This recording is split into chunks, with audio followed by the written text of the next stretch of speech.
You just beat the defending champs in their own house in November. How much should we take away from that on today's Locked On Dubs?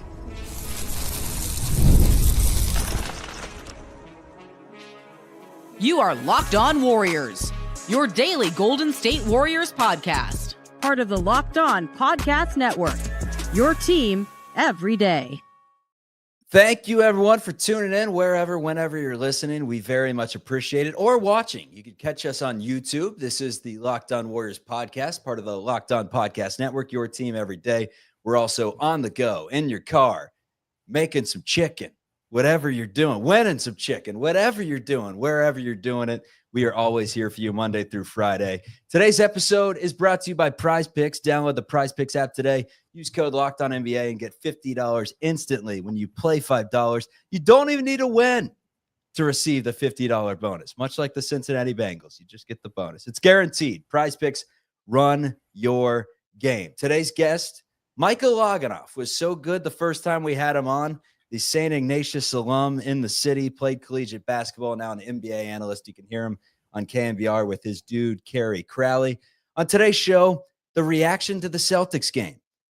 Can you definitively say that the Warriors are a contender from one road win without the team's second best player? Maybe not, but we have learned one thing about the Golden State Warriors this season, and that is that they are going to defend, and that is going to keep them in contention every single game. Contention for a title, we'll talk about that down the road. The brand of basketball for the Golden State Warriors, what is it? And also a little look at the Cleveland Cavaliers, a rivalry renewed. Let's get into this thing, Mike. Good to have you back on, man. Good to be on, Chuck. I think this time we can say it's always a pleasure, given it's round two. Always a pleasure, no doubt about it. Hey, man, I don't want to react to a regular season win, but when you go into Boston and put on a performance that even has Brian Windhorst saying, what does this mean? What does this mean? And the fingers up for the people on the audio podcast. What does this mean for the Golden State Warriors? I mean, at this point, you're 7-1 on the season. You're 10% of the way in. You've got tons of depth. The defense is unstoppable. It's second best in the NBA right now. And you just go into the defending champ's house and lead for the majority of the game, handle some adversity, and take it down the stretch with a bunch of different players playing a massive role. What do we take from this? Yeah, Chuck, I think the first thing to start off with there is kind of what you said, right? I think the NBA season it's going to have ups and downs, and it's important not to overreact to anything, right? You're going to have a game where, I'm sure the Warriors are going to lose by 30 points this season at some point, and everyone's going to be sitting there and, ringing the alarms and whatnot. But I think in reality, it's taking a step back and understanding what this game is in a microcosm of itself. The Celtics didn't have Kristaps, they didn't have Jaylen Brown. Okay, so two of their best players and the finals MVP from last year. But that being said, looking at who played in that game, you still had three Olympic gold medalists in Drew Holiday, Derek White, and Jason Tatum. And so I think taking those players alone and the rest of their role players, they're still a great NBA team. I think That's a lot of guys will be pretty happy to have that level of top-line guys. But also, to the Dubs, we were missing BP. We were missing DeAnthony Melton. And sure, they're not, Derek White level or Jaylen Brown level, but they're still quality NBA players, quality role players that play minutes, that help us create, that handle the ball, and that play active defense for us. And so they still play a role in how our team functions. So I think what we really want to take away from this game is giving ourselves credit for the win, because it's still a very tough place to play. I've been to games live in the Garden, having gone to school in the Northeast. I'm wearing my little green here, I should say, to express some solidarity to my former teammates who are Celtics fans up there in the Northeast. So it felt good to get that win. But jokes aside, we fought through adversity, right? It's not an easy place to play in the Garden. And the Celtics came out in the third quarter. They punched us in the mouth. We responded, and we punched them back in the mouth. When Steph he got blocked in the fourth quarter there trying to shoot that floater, I think last season we kind of probably cower away after that. How do we respond? Wiggins hits a big mid-range pull-up. Steph hits his three. And so I think it's really encouraging to see us kind of impose our will and to really respond and play through adversity as we did last night. Here's why I think this team is going to contend in just about every single game this season. You say there's going to be a game they lose by 30 points. Yes, there inevitably is. But more likely, more often than not, the reason that they're going to be contending in all their games is because of their style of basketball. Their simple recipe. It's take care of the basketball. It's win the rebounding margin. It's have, 30 assists in the game, and it's knock down 23 pointers or 19 in this case and shoot it at an efficient clip. And the Warriors continue to do that, spreading the wealth. And it makes me think that this is just who they are with their high level defense, that they are a really, really solid basketball team. And I'm declaring it right now. It is officially the first of the season. Golden State Warriors haven't gone anywhere, folks. They're still here. They're still here day. And they get a chance to do it against Cleveland. But just in terms of the IQ, because that's so big in basketball, you look at teams that have talent all over the place. It's littered, and they just don't click over the years. And the reason is because sometimes the pieces don't fit. The coaching doesn't work. You need all the pieces of the puzzle to come together. And one of the things that could be the Warriors' Achilles heel would be turnovers. It hasn't plagued them in the past because they had Kevin Durant, Klay Thompson, Steph Curry running around, and chaos was good. They could turn chaos into good. Right now, they got to be smart about the chaos that they cause, and that was alluded to when Steve Kerr was going nuts in the first half after a 5-point swing after Curry turned it over. It was that lob pass over the top to Kyle Anderson, and he alluded to it in the post-game press conference. He said, look, Steph's got to be a leader. He's got other people. It's like the whole mom and dad situation. If mom and dad are doing something, you can't expect the kids not to. It's the same way with the young guys in this situation in terms of learning. And it's just nice to see Kerr, even going after Curry, even going after someone that knows what he's doing wrong. Well, no, totally. I mean, you got to hold your best player accountable. If you're not holding him accountable, then who's going to hold him accountable, right? And I think having Steve there to, really kind of show the players and the younger guys and the guys down the bench that everyone has to step up and everyone plays the system. And, I think taking care of the ball, like you talked about there, is really, that's one of the keys to the Warriors' success. I mean, Steph even talked about it in his post-game interview with the guys on ESPN and Doris Burke for that matter as well. But it was the fact that, we've been plagued by turnovers. He even said it with a smirk. He's like, yeah, we haven't been too good about that the past couple of years. And, when you're playing the Warriors offense that needs to run so smoothly and needs to be such a read and react kind of offense, the turnovers, it makes the play choppy and it makes it really hard to create shots. And I think what the Warriors are doing well on that note too is just playing that defense to create shots, right? I mean, we saw it last night with the way that they were bottling up Jason Tatum. Yeah, he still had 32 points, but that's what you're going to kind of expect when Kristaps and Jaylen Brown aren't playing. And he shot 50% from the field, but he only had 2 assists and he had 4 turnovers. Tatum's probably number one role on the Celtics team is to really be their creator and to be their glue guy that can get the other role players going. And so bottling him up and forcing him to have, a 2-to-1 assist to turnover ratio and in the negative fashion is just a product of the great defense. And that's leading to offense for the Warriors. That's allowing us to get on the break. Yeah, Wiggs is missing his layups on the fast breaks and Gary won't let him forget that. But I think it's really important for the Warriors to keep doing that, is playing that defense and allowing ourselves to get out and score buckets that way too. How about those blitzes that they had in yesterday's game? Dude, it's unreal. The double teams that they've had are so strong, and they're working them on the sidelines too, where you get that third defender, and it's suffocating. And Gary Payton's at the back end of a lot of it, Oh, and I know that we have the biases coming in that Payton may not be a massive contributor, but man, everything that he's shown me, he looks good. It's energy, it's athleticism, it's an ability to understand how to play within a defensive scheme, which I think, sometimes goes underappreciated in the NBA. People want to see the guys that can put up 30 points, but I don't think people realize the value of someone who's rotating on the second line or the third line. And there were even times last night, we can talk about this a little bit later, where we missed those rotations and gave up open shots. And then that, that's what can really, really kill a team. We saw that a couple times with JK. We can talk about that later, but it's that backline rotation on that double team that allows us to do that, because you're going to live. If Al Horford shoots 7 for 10 from 3, you tip your cap, you live with that. And those are one of the games where you're probably going to be losing by 25 or 30 points.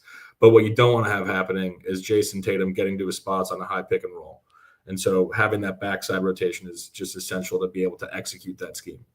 One of the players that we thought was going to be the most essential Warrior to their success this season was Jonathan Kaminga. Hasn't necessarily been that way. Has had his flashes, turned into a sixth man at this point, and has looked pretty good at times, but still a lot to prove. What do we need to see more of from Jonathan Kaminga for him to finally become that guy, become worth all the money that we hope Jonathan Kaminga gets for playing in the Bay Area? We're talking about that coming up on Locked On Dubs. All right, you can now win up to 100 times your money on PrizePicks with as little as 4 correct picks.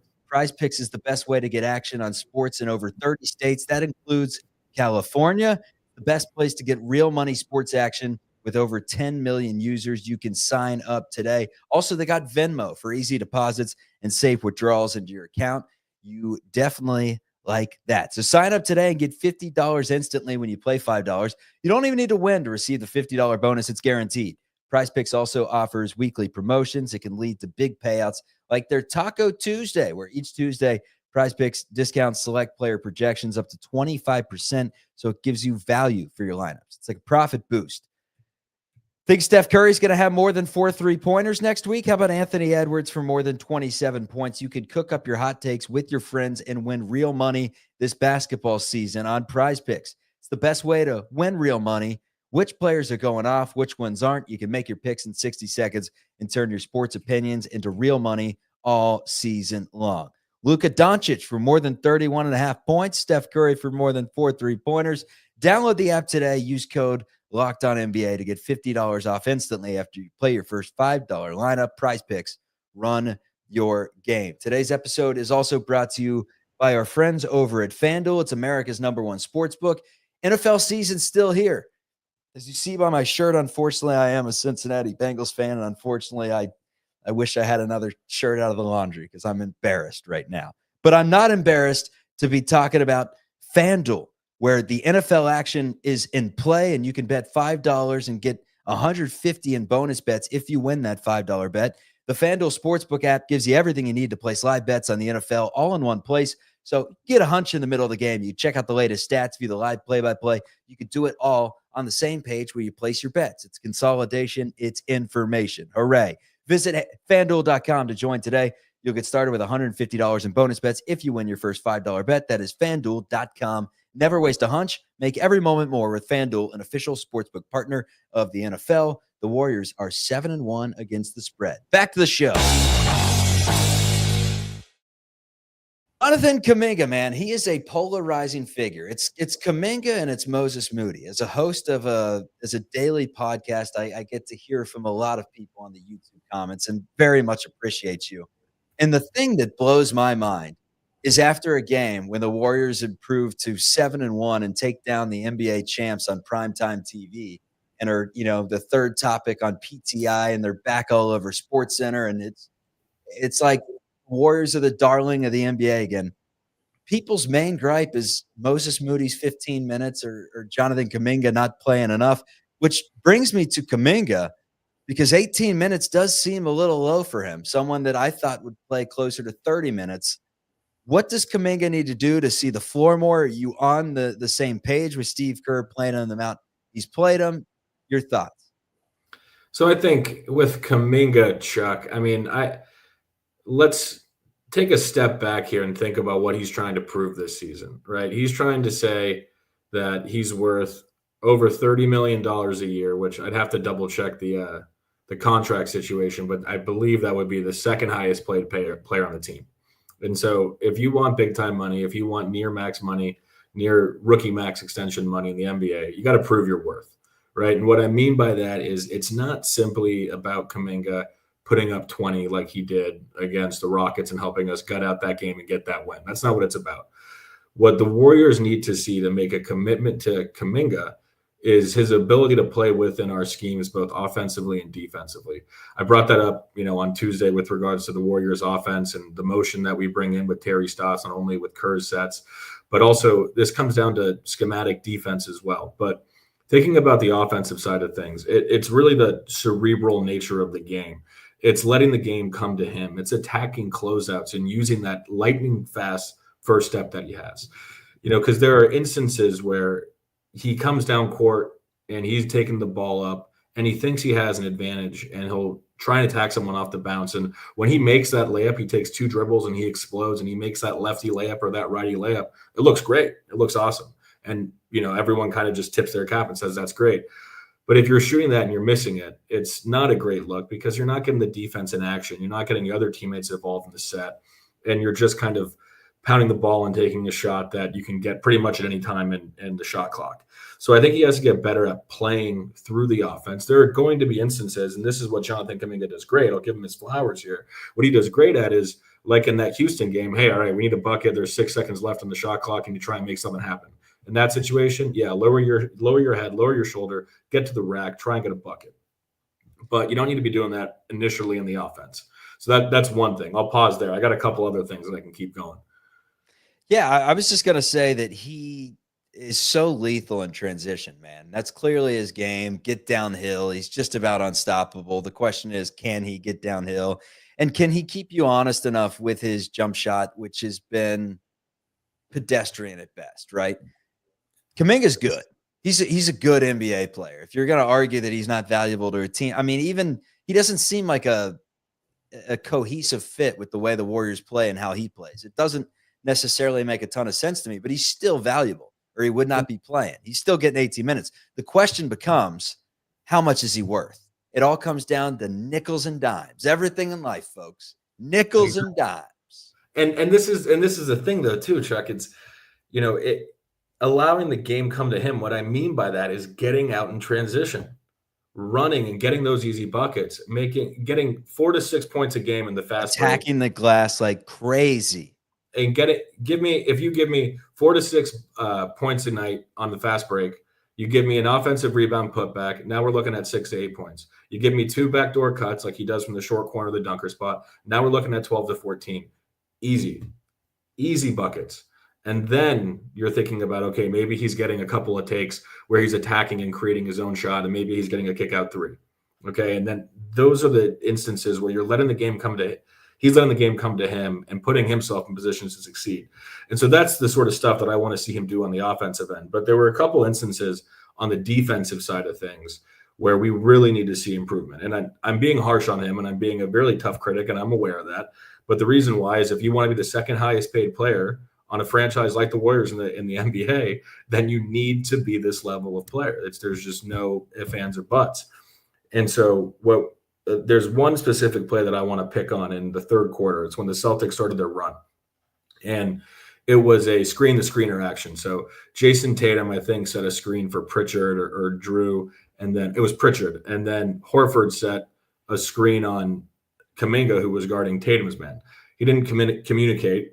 Tatum gets wide open. Kaminga is then sprinting across. Tatum luckily misses the wide open look, but then the Warriors aren't in their spots for defensive rebounding purposes. The Celtics get the rebound and they hit a 3. The next possession down, Kaminga's pressuring Jason Tatum 3/4 up the court, which I'm all for putting ball pressure on Tatum and making him uncomfortable and forcing him to his left hand, but let him cross half court. I know you're eager. I know you want to put pressure, but then, you tip the ball away. Then you overplay and overcommit because Tatum's beat you, and then you foul him. And we're wasting a foul. And so those are just 2 mental errors of understanding where to pick up, where to play, where to be in the scheme, reading the scouting report, and being in the right spot in those rotations. And so those are the little things. It's not the huge, it's the sawdust makes a pile, I really think, when it comes to building great teams. And it's those little things. You do those incrementally, game over game, night after night, and that's what's going to make him a great player. And so those are just 2 instances of that, on the defensive end, being engaged and understanding. So I'll pause. He's still so young, man. That's the hard thing. He is still so young, but at this point, he's got some experience under his belt, and some people use their eyeballs and they say he just does not have it. And when I say it, I'm talking for greatness. He's still a good player. You got to preface that. he's still a very valuable NBA player, even if he doesn't get to where we think he could be. But that's my question. Do you think it's ever going to click to where Kaminga is a guy that's deserving of that much money? He's got to prove it. He's got to prove it. And I'm not taking that as a cop out to answer that question, Chuck. Yeah, come on. It's a yes or no. The upside's there. The upside's there. That's the thing, is he has that. He's 6'7". He's a freak athlete. He has a length, and he has an ability to attack the rim like few people can in the NBA. And that's tough to come by. So the upside's there.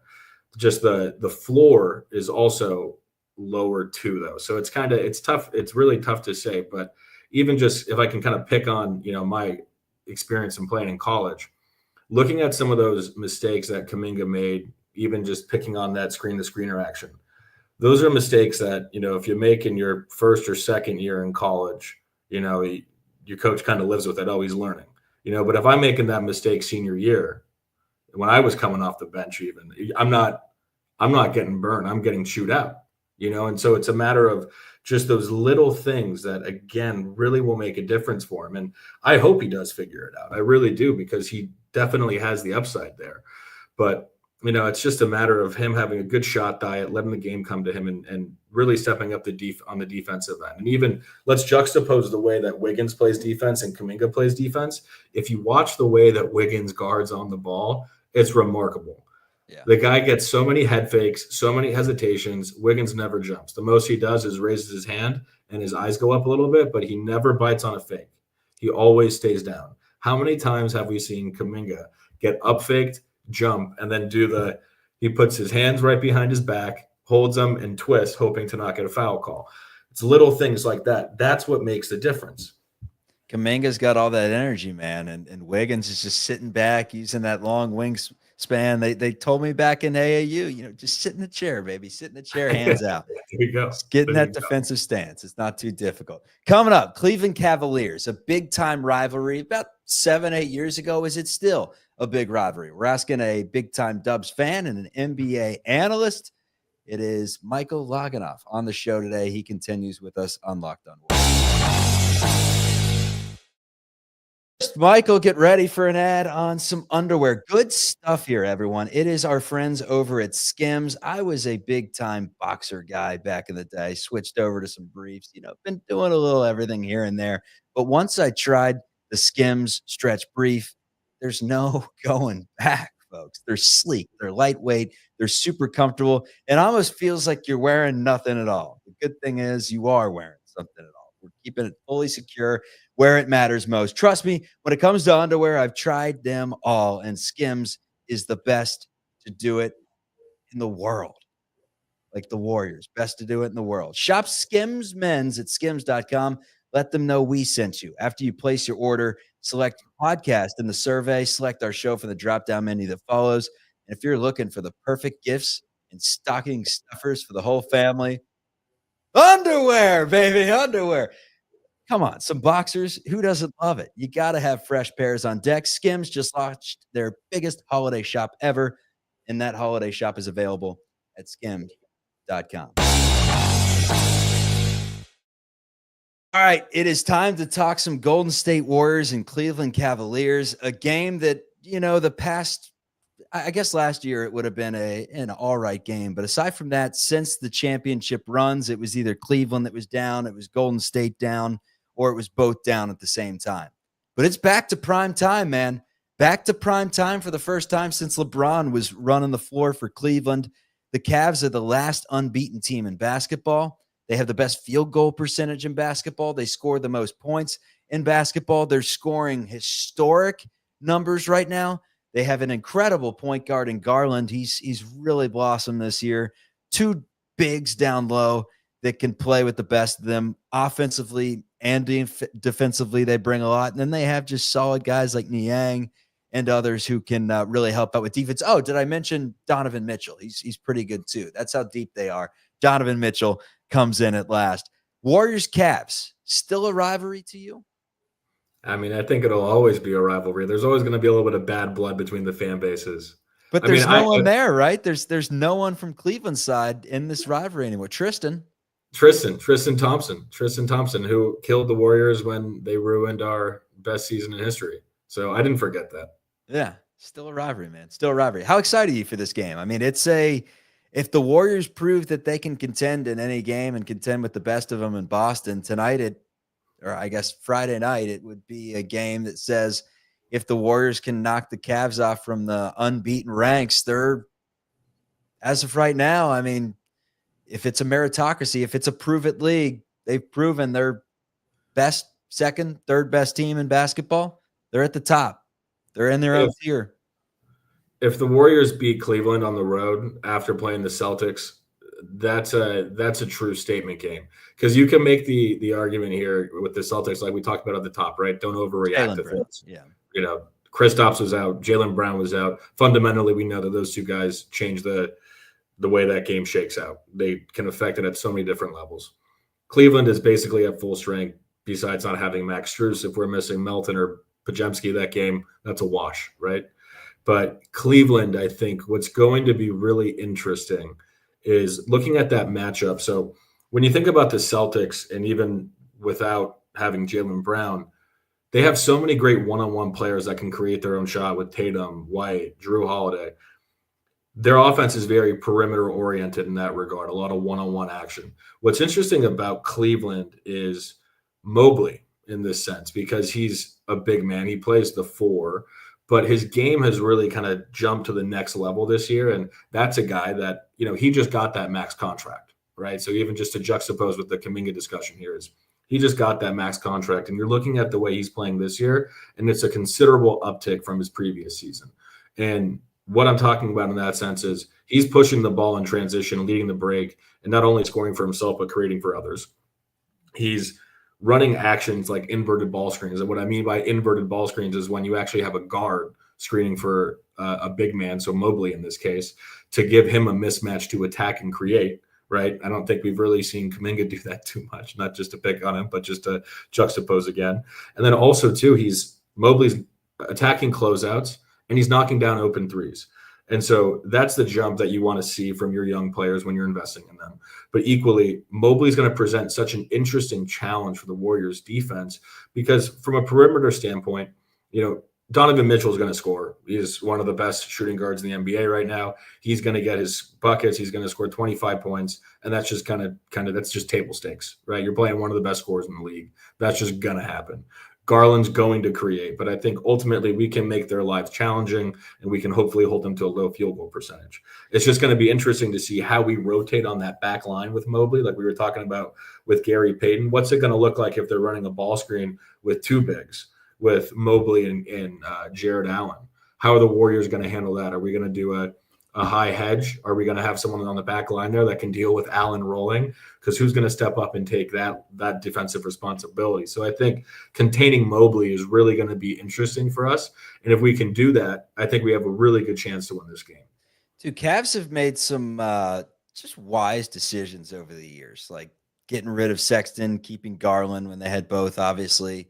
Extending Jared Allen, I think, is a nice move there. Bringing in Donovan Mitchell made a lot of sense. Like, they're not the Cavs of old, because you take out LeBron James, and there was how many years where, honestly, they had a direct correlation kind of with the Warriors. It was growing up in our era, man. It was Warriors, Clippers, Cavs. Like, those teams just stunk for a lot of our early years playing Kobe Bryant's courtside. I remember those days very, very well. I think my first Dubs game that I went to, actually, I was 10 years old. They're playing the Lakers, and I think Mikal Petrus went off for 33 points. So if any listeners out there don't know who Mikal Petrus is, go home and do your homework. But I think, the Cavs have done a really good job of kind of constructing a solid roster. And even looking at someone like D Wade, not Dwayne, not the guy who just got a statue in Miami, but Dean Wade. He's actually a surprisingly really good perimeter defender, and he can shoot the ball very well and very efficiently. So the Cavs really they got a lot of guys. Okoro off the bench is someone that can affect the game with his athleticism and his energy. Karis LeVert is someone who can come off the bench and fill it up for you too as needed. And so this is a good team. I mean, the Cavs are a really, really good team. I think we have probably overall better perimeter players than they do. So I think that's a plus for us in this game, especially in, how the NBA is constructed in this day and age. But it's a good team. And if we beat them on the road, an undefeated team in the NBA, after already going 3-0 on the road, I think then you can really start thinking about the Warriors as, this isn't just catching lightning in a bottle. This is some sort of a formula and a recipe that's leading us to success. Yeah, and then at that point, the options are limitless because we've talked about the entire offseason. If the Warriors do get to a stage where they are a contender and they're a half a piece away or they're just a different piece away, they got so much flexibility, man. But the only way to make that flexibility matter is to get in a position to have options. And right now they're doing everything that they can. Any prediction in this game? Spread's 4.5.